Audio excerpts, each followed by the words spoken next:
இவ்வளோ தூரம் வந்துட்டோம் சுகத்தை பெற்றுக்கொள்றதுக்கு, ஆனால் உள்ள கூட நுழைய முடியல. ஒருவேளை தேவன் இதன் நிமித்தமாக என்ன காண்பிக்க விரும்புகிறார் நமக்கு? அவருடைய சித்தம் அல்லன்னு காண்பிக்க விரும்புகிறார். அந்த எண்ணம் வந்திருக்கலாமா? நான் சொல்லுகிறேன், வந்திருக்கலாம். அவர்களும் மனிதர்கள் தான், கஷ்டப்பட்டு தூக்கிட்டு வராங்க அவனை பாருங்க படுக்கையோட.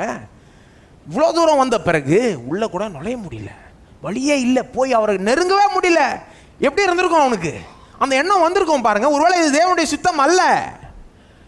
ஆனால் என்ன பண்ணுறாங்க, அந்த எண்ணத்தை அகற்றிட்டு வேற விதமாக யோசிக்க ஆரம்பிக்கிறாங்க. இல்லை இல்லை இல்லை இல்லை, இதெல்லாம் சும்மா பேச்சு, தேவனுடைய சித்தம் கிடையவே கிடையாது, அதுக்கும் இதுக்கும் சம்மந்தமே, அது சும்மா ஒரு எக்ஸ்கியூஸ். வேற எப்படி நுழையலாம்? சரி, இப்படி நுழைய முடியல, வேற எப்படி நுழையலாம்? சரி, கதவு வழியாக நுழைய முடியல, வேற எப்படி யோசிக்கிறான் பாருங்க.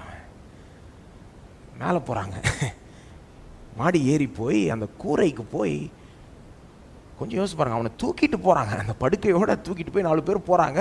கூரையை பிரித்து அது படுக்கையோடு அவனை இறக்கி விட்றாங்க உள்ள. இது ரொம்ப ஒரு ஆபத்தான ஒரு இது. அவங்க 4 பேருக்கே ஆபத்து, இந்த நண்பர்களுக்கு. அங்கே படுத்து கிடக்குறவனுக்கு, நடக்க முடியாதவனுக்கு இதை விட பெரிய ஆபத்து. முதலே அவனுக்கு நடக்க முடியல, இதில் அவனை மேலே கூட்டிகிட்டு போய் கூரையை பிரித்து அதில் இறக்கி விட்றான். எப்படி இருக்கு பாருங்க. அதாவது அவங்க யோசித்துருக்கலாம், இவ்வளோ பிரச்சனை, இவ்வளோ இதை கடந்து போய் சுகத்தை பெற்றுக்கொள்ளணும். யோசித்துருக்கலாமா? இல்லையா? நிச்சயமாக இது தேவனுடைய சித்தமாக இருக்காதுன்னு யோசித்துருக்கலாமா? கண்டிப்பாக யோசித்துருக்கலாம். இவ்வளோ தடைகள் இருக்காதேன்னு யோசித்துருக்கலாம். பாருங்க, நீங்கள் நிறைய பேருக்கு வாழ்க்கையில் தடைகள் வந்தால் என்ன யோசிக்கிறாங்க? ஓ, ஒருவேளை இது வந்து தேவனுடைய சித்தமாக இல்லாமல் போகணும். ஜாக்கிரதையாக இருக்கணும் பாருங்க. தேவனுடைய சித்தத்தை எதை வச்சு அறிஞ்சு கொள்வது? உங்கள் வாழ்க்கையில் என்ன நடக்குதோ அதை வச்சு கிடையாது, இதை வச்சு தான். யோசிச்சிருக்கலாம் அவங்க. ஆனால் மேலே போகிறாங்க, எல்லா ஆபத்தையும் தாண்டி கடந்து போகிறாங்க, அவனை இறக்கி விடுறாங்க.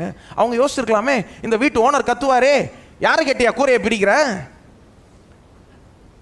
அறிவில்லையான்னு கத்துவார்ல. அல்லது இப்படி யோசிச்சிருக்கலாம்ல, அங்கே வீட்டில் இருக்க கூட்டமே அவங்கள பைத்தியக்காரங்கன்னு சொல்லியிருப்பாங்கல்ல. என்ன அறிவில்லையா உங்களுக்கு? கதவு வழியாக நுழைய முடியலாம், இப்படியா நுழையிறது? கதவு வழியாக நுழைய முடியலன்னா வீட்டுக்கு போ, இன்னொரு மீட்டிங்க்கு வா. எத்தனை எதிர்ப்புகள் கவனிங்கள். அவங்க சுகத்தை பெற்றுக்கொள்றதுக்கு எத்தனை தடைகள். இது நிச்சயமா தேவனுடைய சித்தமே இல்லைன்ற மாதிரி தோன்றுகிறது, காணப்படுகிறது. ஆனால் அவங்க அதெல்லாம் கவனிக்காம, இதெல்லாம் சட்டை பண்ணாம, இதெல்லாம் தாண்டி மீறி போய் அங்கே இறங்குறான் பாருங்க. அங்கே வேதம் சொல்லுது அந்த பகுதியில், இயேசுக்கு நல்லா நடக்குது, தெரியும் என்ன நடக்குதுன்னு. கொஞ்சம் யோசித்து பாருங்க.